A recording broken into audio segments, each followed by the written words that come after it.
রাসূলুল্লাহ সাল্লাল্লাহু আলাইহি ওয়াসাল্লাম বলেন, কিছু মানুষ তো রোজা রাখে, এটা হয় শুধু না খেয়ে থাকার নামান্তর। রোজার সবর হলো, রোজা অর্থ হলো আল ইমসাকু আনিশ শাই, কিছু বিষয় থেকে বিরত থাকা। আপনি শুধু খানা, স্ত্রী সহবাস থেকে বিরত থাকলেন, এটাই যে রোজা হয়ে গেল তা নয়। কারণ প্রতিটা অঙ্গ প্রত্যঙ্গের রোজা আছে। রোজা যখন রাখতে হবে, মুখের গুনাহ করা যাবে না, চোখের গুনাহ করা যাবে না, জবানের গুনাহ করা যাবে না। এমন ভাবে যদি আপনি দিন অতিবাহিত করতে পারেন, ওই রোজা হবে সেই রোজা যেই রোজাটা জাহান্নামের ঢাল স্বরূপ ব্যবহার হবে। আর সাওমু জান্নাতুন, এই সওম যে ঢাল, সবার সওম জাহান্নামের ঢাল না। যেই সওমওয়ালার সওমের মধ্যে, যেই রোজাদারের রোজার মধ্যে গুনাহমুক্ত রোজা হবে, সবরওয়ালা রোজা হবে, ওই রোজা জাহান্নামের আগুনকে ঠেকাতে পারবে। ঠিক কিনা বলেন? ইয়া আইয়ুহাল্লাযীনা আমানু, আল্লাহ রাব্বুল আলামিন বলেন, হে ঈমানদারেরা, ইসবিরু, সবর করো, ওয়াসাবিরু, সবরের উপরে অটল থাকো, ওয়ারাবিতু, সর্বদা জিহাদের জন্য তৈয়ার থাকো। আল্লাহ রাব্বুল আলামিন বলেন, ওয়াত্তাকুল্লাহ, আল্লাহ তাআলাকে ভয় করো, লাআল্লাকুম তুফলিহুন। লাআল্লা যখন কোরআনুল কারীমের মধ্যে আসে, নিশ্চয়তার অর্থ দেয়। তার মানে এই চারটা গুণ তুমি মুমিন যদি অর্জন করতে পারো, তুমি চূড়ান্ত দিনের চূড়ান্ত সফলতা লাভ করতে পারবে। এক নম্বর গুণ আল্লাহ রাব্বুল আলামিন বলেন, ইয়া আইয়ুহাল্লাযীনা আমানুসবিরু,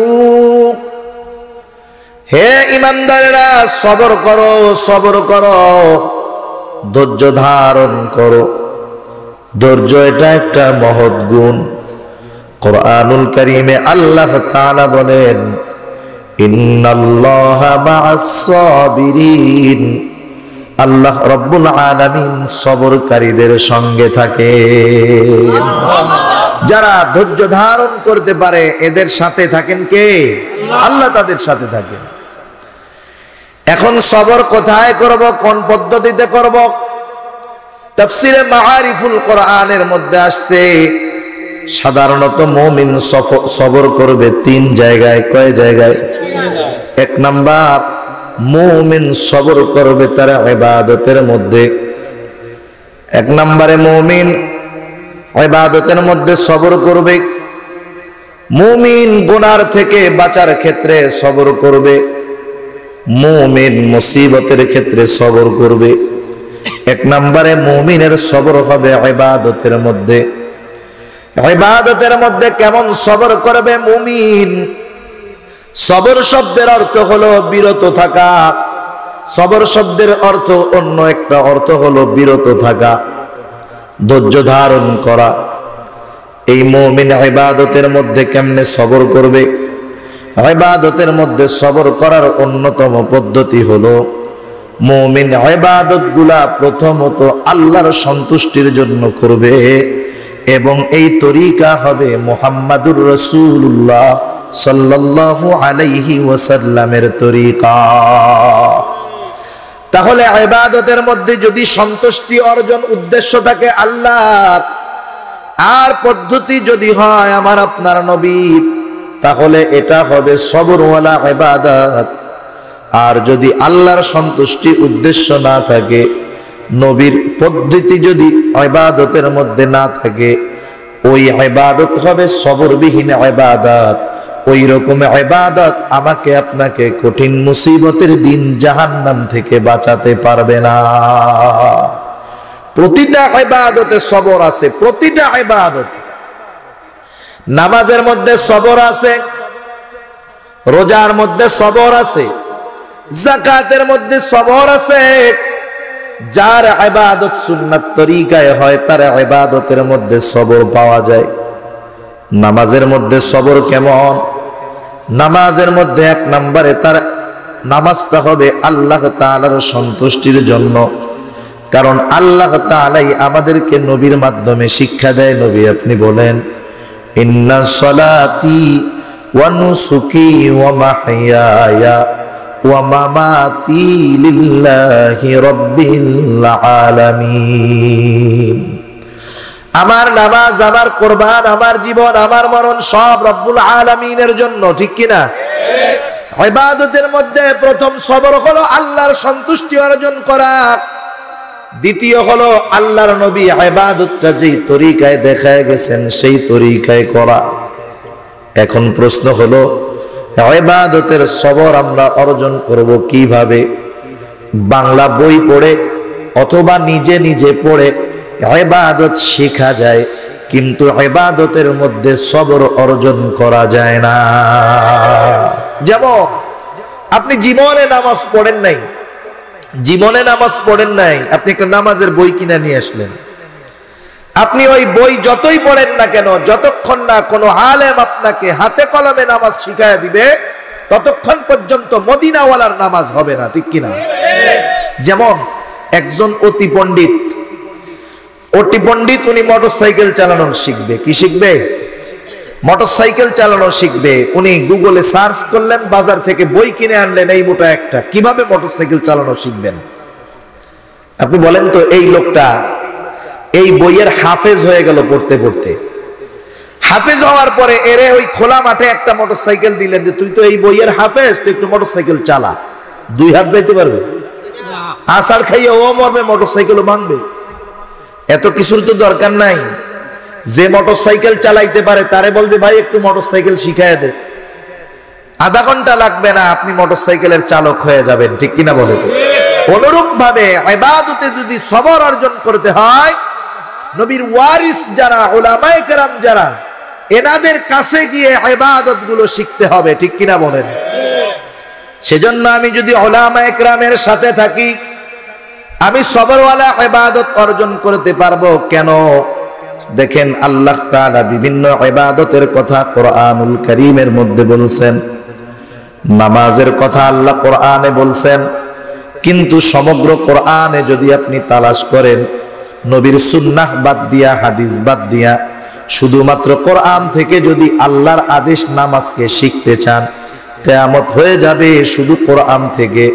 যেই পদ্ধতিতে নামাজ আমরা পড়ি, যেই কয় রাকাত পড়ি, শুধুমাত্র কোরআন থেকে কিয়ামত পর্যন্ত বাহির করতে পারবেন না, সম্ভব না। উলামায়ে কেরাম আছে, জিজ্ঞাসা করতে পারেন যে আল্লাহর নবীর হাদিস, সুন্নাহ, সিরাত বাদ শুধুমাত্র কোরআনুল কারীম দেওয়া হবে। সারা দুনিয়ার মুফাসসিরদেরকে বলা হবে, মুফাসসির সাহেবেরা, তোমরা যেই 5 ওয়াক্ত নামাজ পড়ি, যেই পদ্ধতিতে পড়ি, যেই কয় রাকাত পড়ি, তোমরা শুধুমাত্র কোরআন থেকে বের করে দাও, কিয়ামত পর্যন্ত সম্ভব না।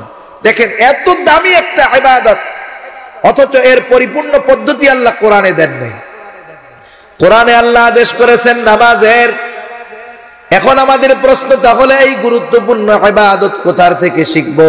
জবাব দিয়ে দেন আমার আপনার নবী, সল্লু কামা রাআইতুমুনি উসাল্লি।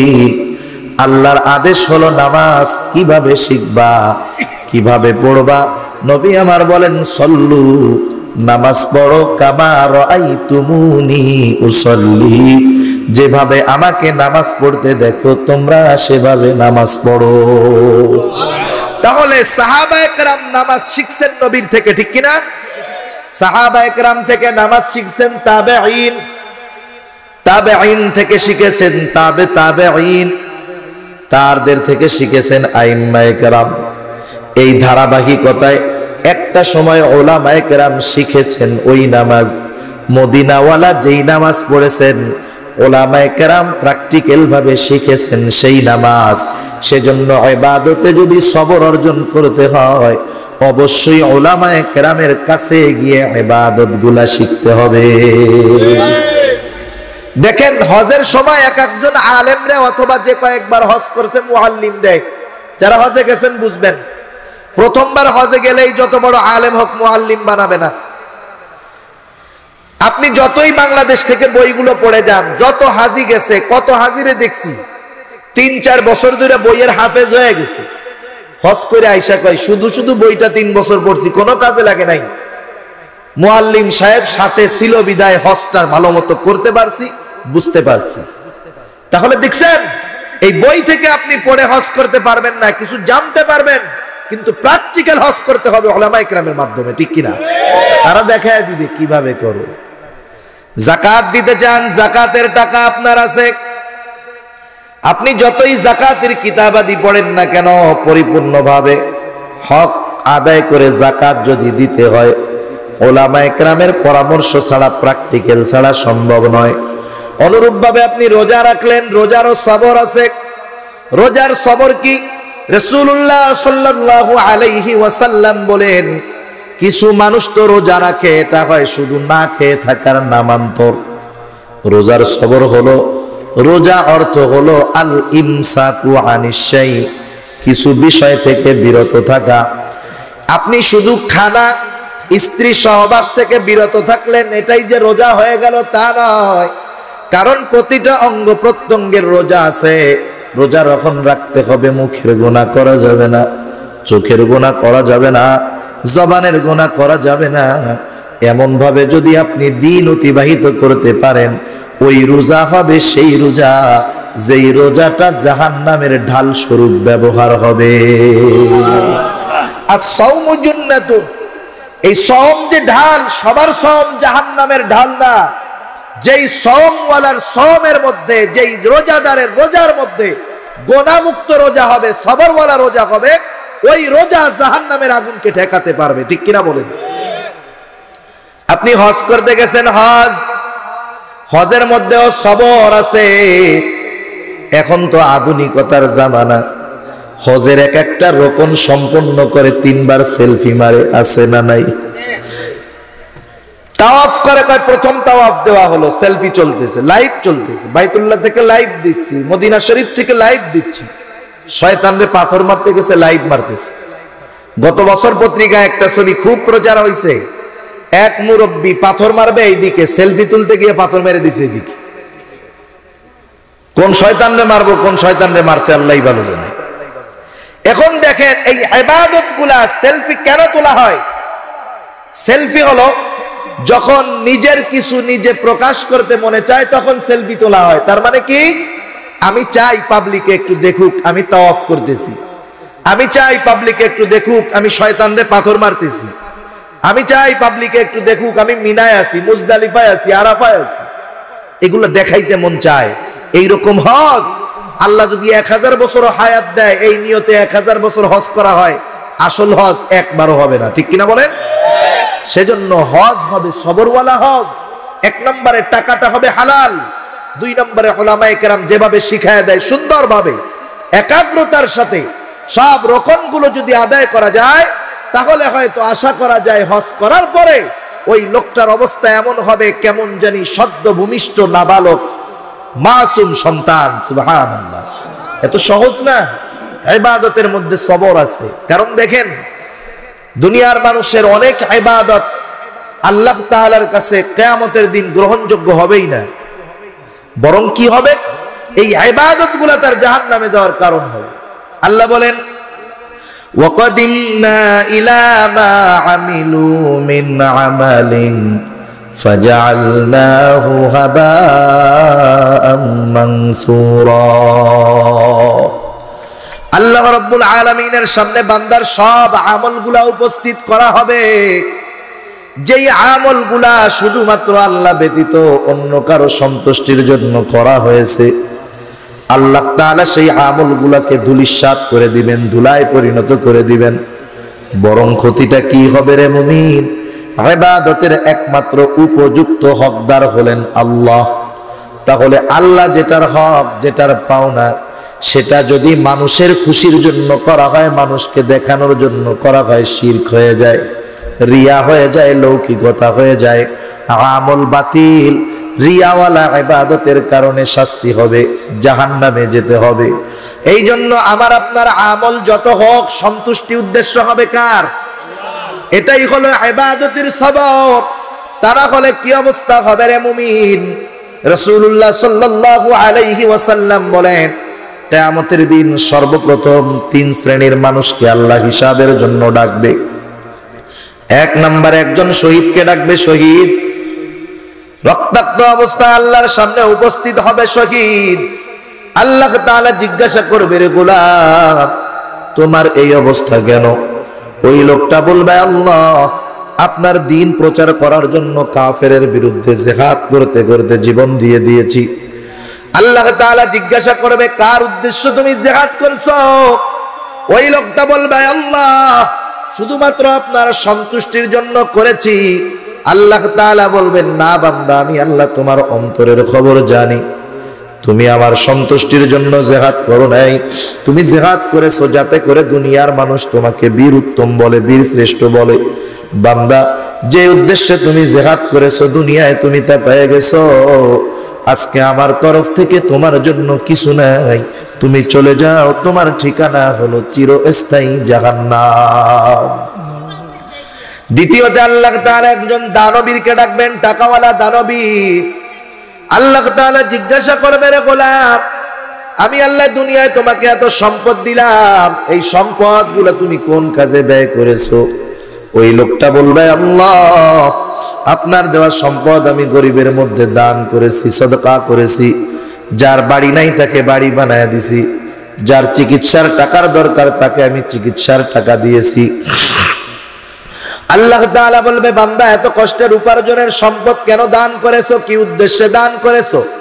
ওই লোকটা বলবে, আল্লাহ আমি শুধুমাত্র আপনার সন্তুষ্টির জন্য দান করেছি। আল্লাহ তাআলা বলবে, বান্দা আমি আল্লাহ তোমার মনের খবর জানি।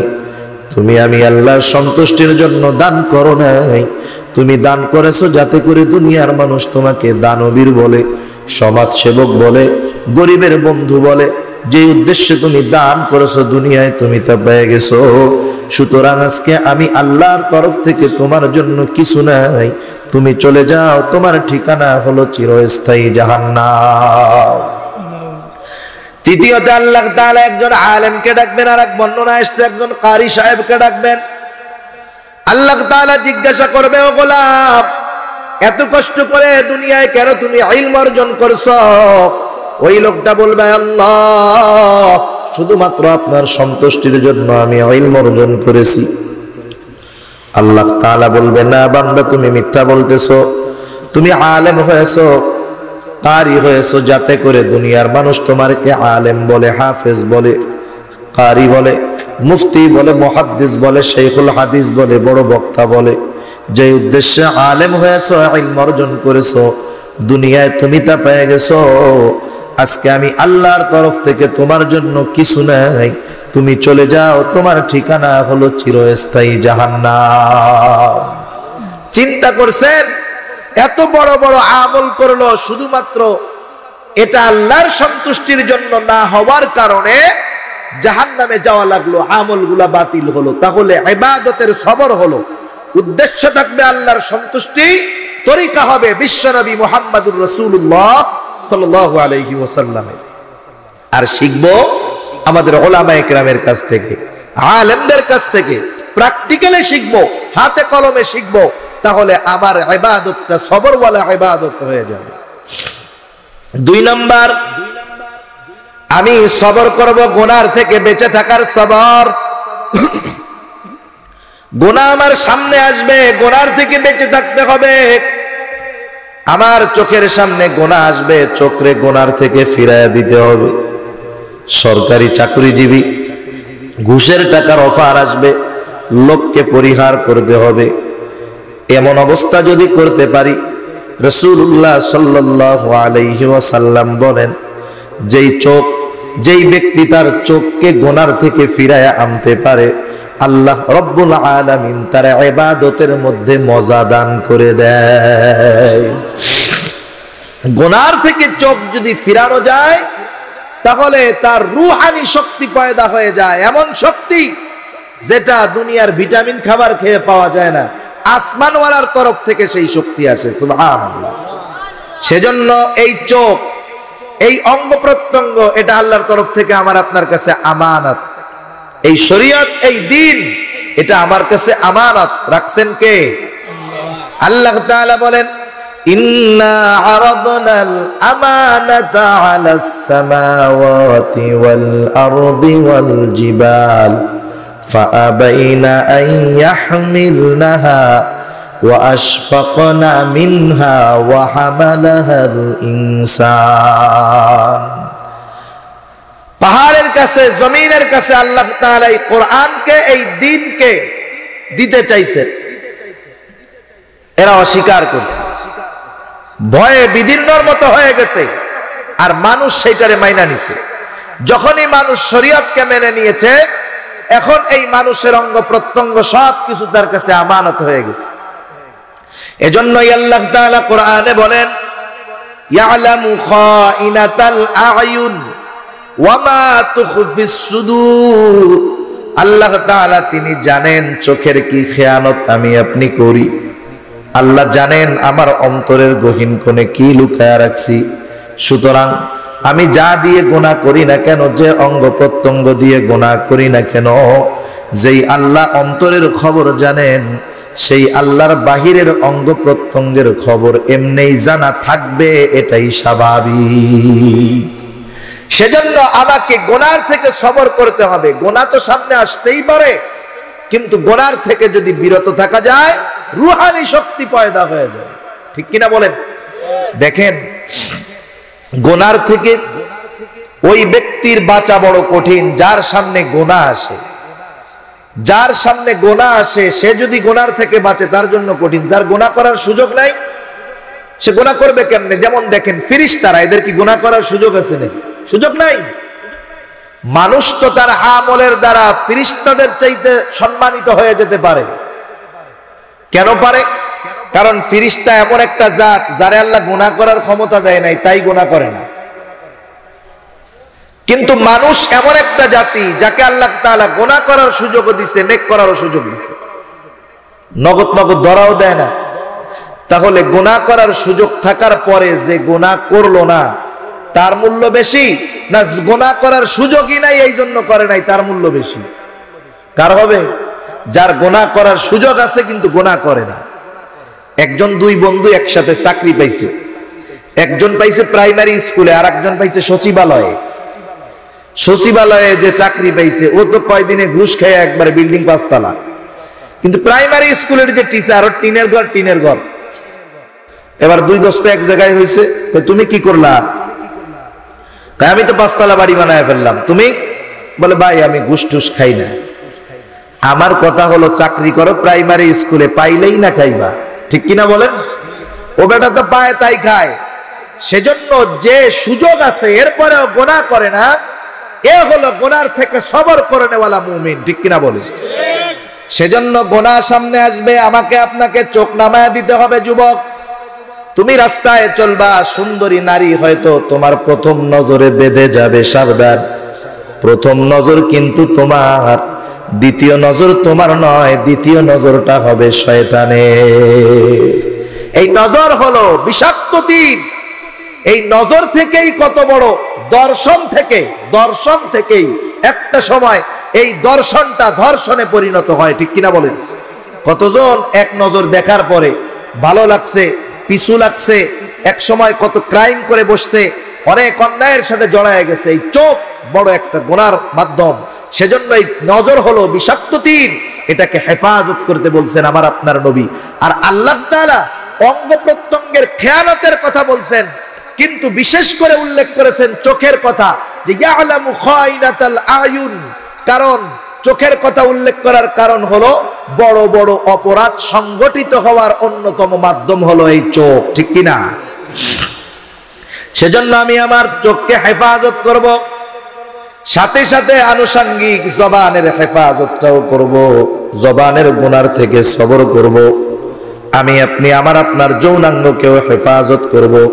কারণ নবী রহমত বলেন, তোমরা তোমাদের জবান আর লজ্জাস্থানে হেফাজতের গ্যারান্টি দাও, আমি নবী তোমাদেরকে জান্নাতের গ্যারান্টি দিয়ে দিব। সেজন্য আমরা এই দুই চোয়ারের মধ্যবর্তী গোস্ত জিহ্বার হেফাজত করব। আল্লাহ নবীও বলেন, আল মুসলিম মান সালিমাল মুসলিমুনা মিন লিসানিহি ওয়া ইয়াদিহি। আরে মুসলমান কে? যার হাত এবং মুখ থেকে অপর মুসলমান নিরাপদ থাকে। সেজন্য আমরা গুনার থেকে সবর করব, গুনাহ করব না, নেকের কাজ করব। 3 নাম্বার, তিন নাম্বার হলো বিপদ আপদ মুসিবত যখন আসবে তখন আমরা ধৈর্য ধারণ করব। এক নম্বরে ধৈর্য ধারণ করব।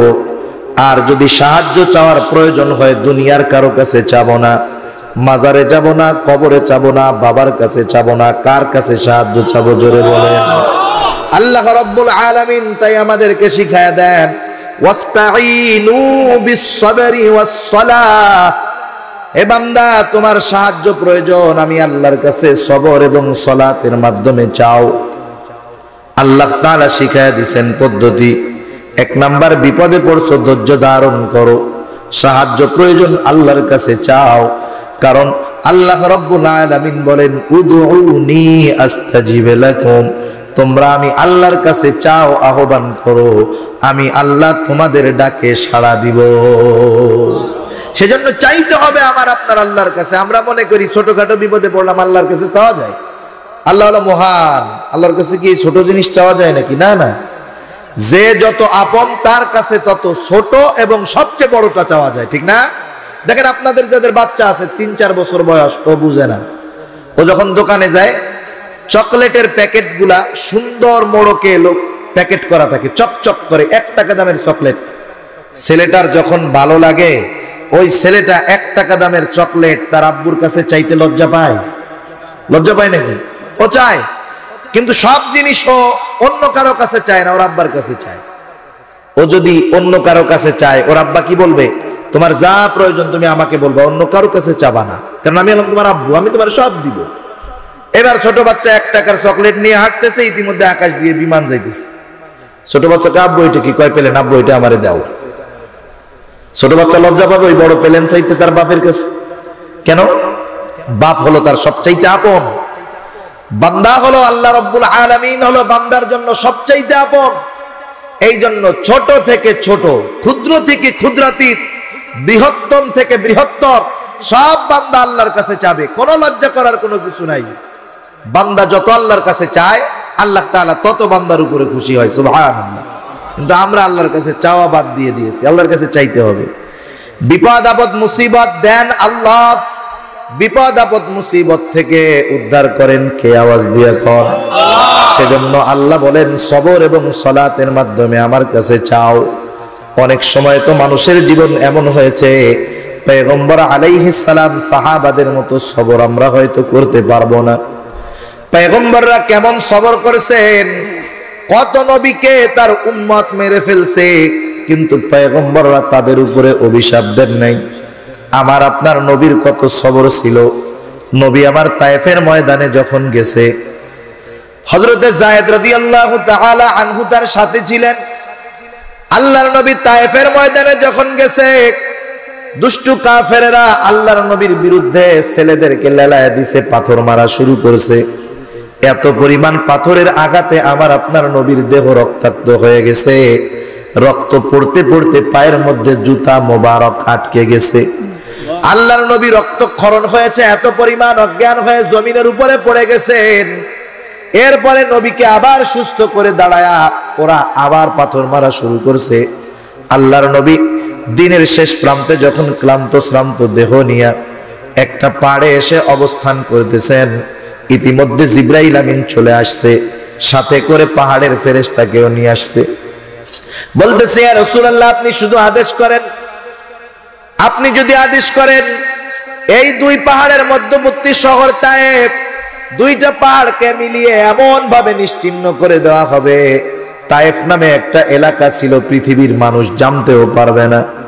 আল্লাহর নবী নামাজে দাঁড়ায় গেলেন, সিরাতে ইবনে হিশামের মধ্যে সম্ভবত আছে।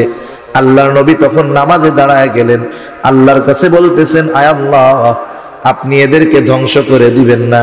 এরা হয়তো আমাকে চিনে না, বোঝে না, কিন্তু হয়তো এদের সন্তানেরা পরবর্তী প্রজন্ম ওরা হয়তো দ্বীনের আলোয় উদ্ভাসিত হবে।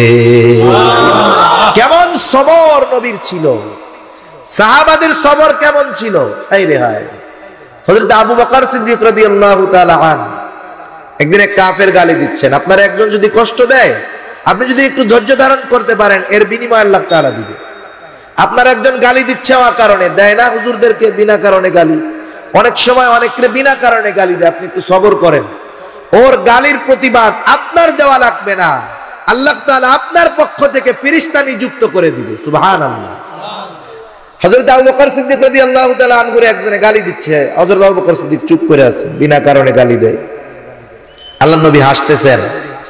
হযরত আবু বকর সিদ্দিক রাদিয়াল্লাহু তাআলা আনহু কি মনে করে জানি ইহুদিরা বললেন, এই মিয়া আমারে গালি দাও কেন, জিজ্ঞাসা করছেন। আল্লাহর নবীর মুখের হাসি গেছে চুলা। এখন ইহুদি যদি আবু বকর রাদিয়াল্লাহু তাআলা আনহুর কতল করে ফেলে, ওনার চিন্তা নাই। ওনার চিন্তা হলো একটু আগে নবীর মুখে হাসি ছিল, এখন কেন নাই? দৌড়ে গেছেন নবীর কাছে, ইয়া রাসূলুল্লাহ আমারে ও গালি দিচ্ছে, আপনি তখন হাসতেছেন। আমি যখন আরে কারণ জিজ্ঞাসা করলাম, আপনার মুখটা মলিন হলো, কারণটা কি? বলে, আবু বকর তুমি তোমাকে যখন ও গালি দিচ্ছিল, আল্লাহ তাআলা তোমার পক্ষে ফেরেশতা নিযুক্ত করে দিয়েছে, ও তোমারে গালি দিচ্ছিল আর এর প্রতিবাদ ওই ফেরেশতা করতেছিল। সুবহানাল্লাহ। ও যা গালি দিচ্ছিল তাড়াতাড়ি ফিরায় দিচ্ছিল, তুমি যখন প্রতিবাদ করছো, কথা বলছো, ফেরেশতা চলে গেছে। সেজন্য আমাকে আপনাকে যদি বেশি কথাও বলে কেউ বিনা কারণে, আমি আপনি যদি একটু সবর করে শুনতে পারি, থাকতে পারি, আমার আপনার পক্ষ থেকে ফেরেশতা জবাব দিয়ে দিবে, ঠিক কিনা বলেন? এজন্য আজকের সমাজের অনেক যুবক ভাইয়েরা আছে একটু রক চড়া, অল্পতেই গরম হয়ে যায়, এটা ঠিক না। তুমি একটু সবর করো, আল্লাহ রাব্বুল আলামিন হয়তো এতটুকুর বদৌলতে তোমাকে সাবিরিন বান্দাদের তালিকায় তোমার নামটা লেখায়া দিতে পারে।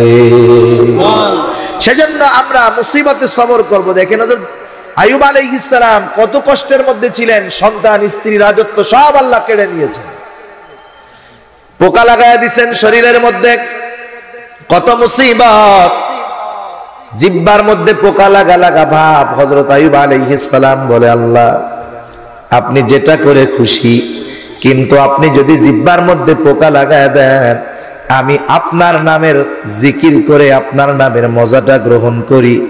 আপনি যদি জিহ্বায় পোকা লাগায় দেন, কেমন করে আমি আপনার নামের মজাটা নিব?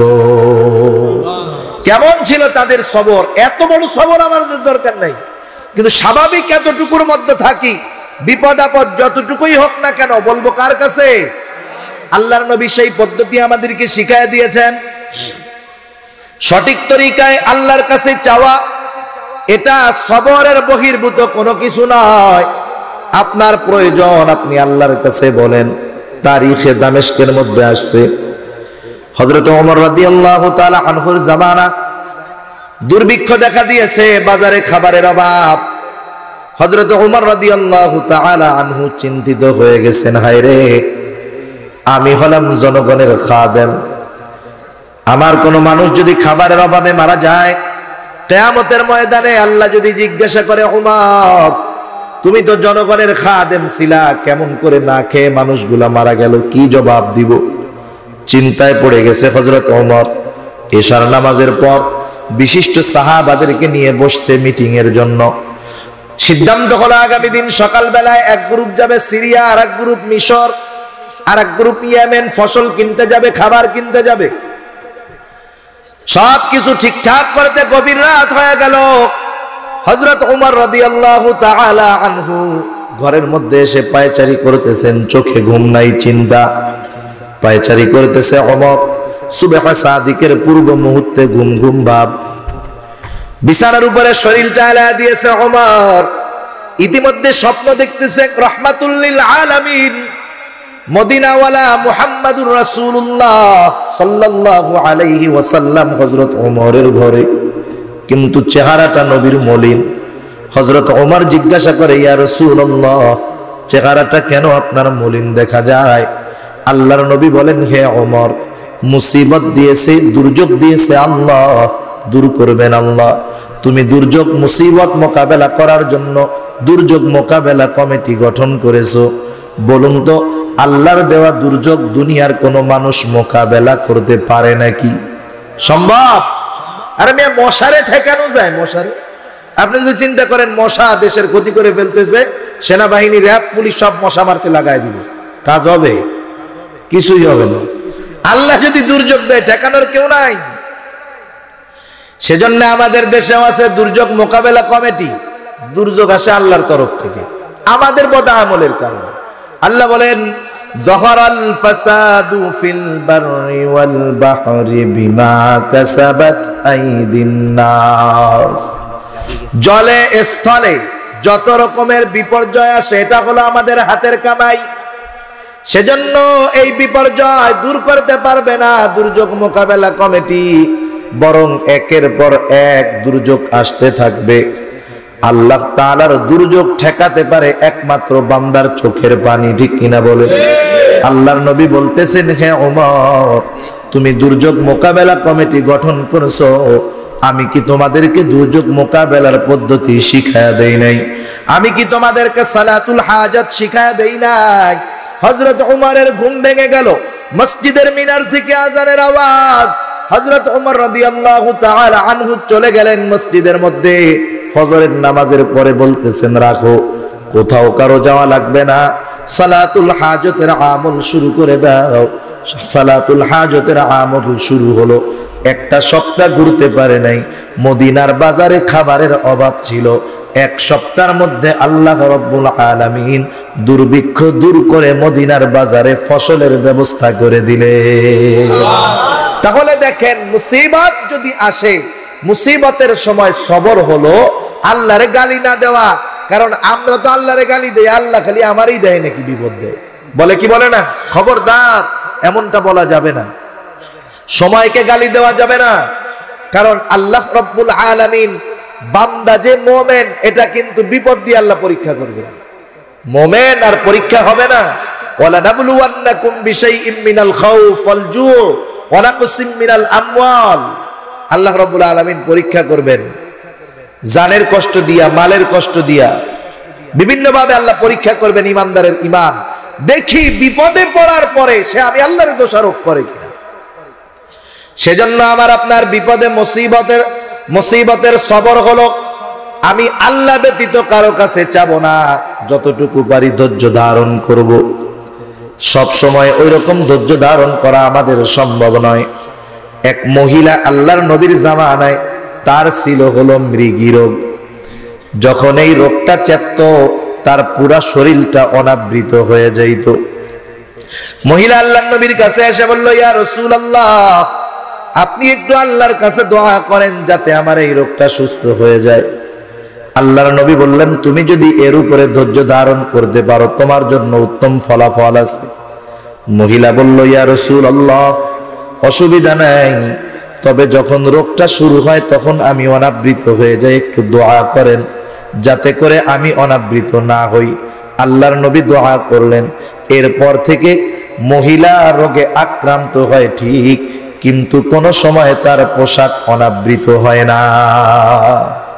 এরা তো বিপদটারে বরকত মনে করে রাখছে, আমাদের এত বড় তো সম্ভব না, কিন্তু এতটুকু করব, বিপদ যদি আসে আল্লাহর কাছে চাবো। কার কাছে? আল্লাহর কাছে চাবো। তাহলে আল্লাহ তাআলা বললেন, মুমিন ইসবিরু, সবর করো, ওয়াসাবিরু, এই যে কথাগুলা বলা হলো, গুনার থেকে সবর করব, মুসিবতে সবর করব, ইবাদতে সবর করব, এটা 1-2 দিন করব তা নয়। আমি আপনি এই সবরের উপরে অটল থাকব, দায়েম থাকব, কায়েম থাকব। জীবন চলে যায় যাক, তবুও এমন কিছু করব না যাতে আল্লাহ বেজার হয়ে যায়। জীবন যায় যাক, আমি আমার এই সবরের উপরে অটল থাকতেই হবে। ওয়ারাবিতু, তাফসীরের মধ্যে মুফাসসিরিনে কেরামের ব্যাখ্যা কয়েকভাবে করেন। কোন কোন মুফাসসির বলেন জিহাদের জন্য তৈয়ার থাকা, জিহাদের জন্য ঘোড়া প্রস্তুত রাখা। কেউ কেউ বলেন সীমান্ত পাহারা দেওয়া। দুটার একটা হতে পারে, কিন্তু মুমিন এটাও মনে রাখতে হবে, জিহাদ যখন শরীয়র হুকুমে, যখন উলামায়ে কেরাম আমাদেরকে যদি এমন পরিস্থিতি হয় দ্বীনের জন্য, ঈমানের জন্য সশস্ত্র জিহাদ যদি করতে হয়, অবশ্যই সর্ব অবস্থায় মুমিনের অন্তরের মধ্যে এই প্রস্তুতি সর্বক্ষণ রাখতেই হবে। কারণ যার মনের মধ্যে জিহাদের তামান্না নাই, সে নেফাকের উপরে মৃত্যুবরণ করবে। বুঝতে হবে কথা। যেগুলা সন্ত্রাসী কর্মকাণ্ড, সন্ত্রাসের সাথে জিহাদের কোনো সম্পর্ক নাই। দেখেন, জিহাদ হলো সন্ত্রাসকে নির্মূল করার মাধ্যম। আর বর্তমান দুনিয়ায় যারা সন্ত্রাস নির্মূল করার মাধ্যম বলে যুদ্ধ করতেছে বিভিন্ন দেশে, এরা নিরহ মানুষকে মারে, ঠিক কিনা বলেন? ওরা বোম মারে, শত্রুপক্ষের 10 জন মরলে নিরহ মানুষ 200 মরে। কিন্তু আল্লাহর নবী দেখেন জিহাদে যখন কোন সেনাবাহিনী পাঠাইতেন, আল্লাহর নবী বলতেন সাবধান, একটা গাছ কাটবা না, খবরদার ফসল নষ্ট করবা না, পশু পাখিরে কষ্ট দিবা না, বৃদ্ধ বৃদ্ধা, শিশু, নারী, এদেরকে কোনো কষ্ট দিবা না। জিহাদের ময়দানে তোমাদের সাথে যুদ্ধ করতে যে যদি কেউ নিহত হয়, খবরদার তার লাশকে বিকৃত করবা না। ইসলাম কত সুন্দর কথা বলছে, অথচ ওনরা মারে নিরহ মানুষ আর মুসলমানদের দোষ দেয় যে এরা জঙ্গি, জিহাদ সন্ত্রাস। এটা হলো মুসলমানদের অন্তর থেকে জিহাদ যে অন্যতম একটি ফরজ ইবাদত, এটার একটা ভয় মুসলমানদের অন্তরে ঢুকায়া দেওয়ার জন্য ইহুদিদের একটা ষড়যন্ত্র, ঠিক কিনা বলেন? যাতে মুসলমান সারা জীবন এই কয় যে আমরা সবর করবো, মায়ের খাবো, মায়ের দিব না, এমনটা না। আমার যদি ইমানের প্রয়োজনে, আমার যদি দেশের প্রয়োজনে জীবন দিতে হয়, তখন জিহাদে যাওয়ার জন্য সর্ব অবস্থায় মুমিন তৈয়ার থাকবে, ঠিক কিনা বলেন? 4 নাম্বার আল্লাহ তাআলা বলেন ওয়াত্তাকুল্লাহ, আল্লাহ তাআলাকে ভয় করবে, আল্লাহ তাআলাকে ভয় করবে। তাকওয়া কাকে বলা হয় সংক্ষেপে বলি, তাকওয়া হলো ফি'লুম মা আমারাল্লাহু বিহি তারকুম মা নাহান, আল্লাহ যেটা আদেশ করেছেন সেটা করবে, যেটা থেকে বিরত থাকতে বলেছেন সেটা করবে, এটাই হলো তাকওয়া। আর যেই মুমিন আল্লাহর আদেশ মানে নিষেধ থেকে বিরত থাকে সে হয় মুত্তাকি। এখন আল্লাহ তাআলা এই 4টি গুণ উল্লেখ করার পরে বললেন লাআল্লাকুম তুফলিহুন, যদি কোনো মুমিন এই 4টা গুণ অর্জন করে সেই মুমিন হয়ে যাবে সফল মুমিন। কারা সফল মুমিন হতে চায় একটু হাত উঁচা করি তো, নারায়ে তাকবীর। আরে আওয়াজ দেন সিলেটি লোকের মতো, নারায়ে তাকবীর। আল্লাহ কবুল করুক, হাত নামান। সেজন্য আমাদের সফল হতে হবে। কে সফল? ফামান যুহজিহা আনিন নার ওয়া উদখিলাল জান্নাতা ফাকাদ ফাজ। আল্লাহ রাব্বুল আলামিন আমাদের সকলকে সফল মুমিন হওয়ার তৌফিক দান করুক, সকলে বলি আমিন। ওয়া আখিরু দাওয়ানা আলহামদুলিল্লাহি রাব্বিল আলামিন। আসসালামু আলাইকুম ওয়া রাহমাতুল্লাহি ওয়া বারাকাতুহু।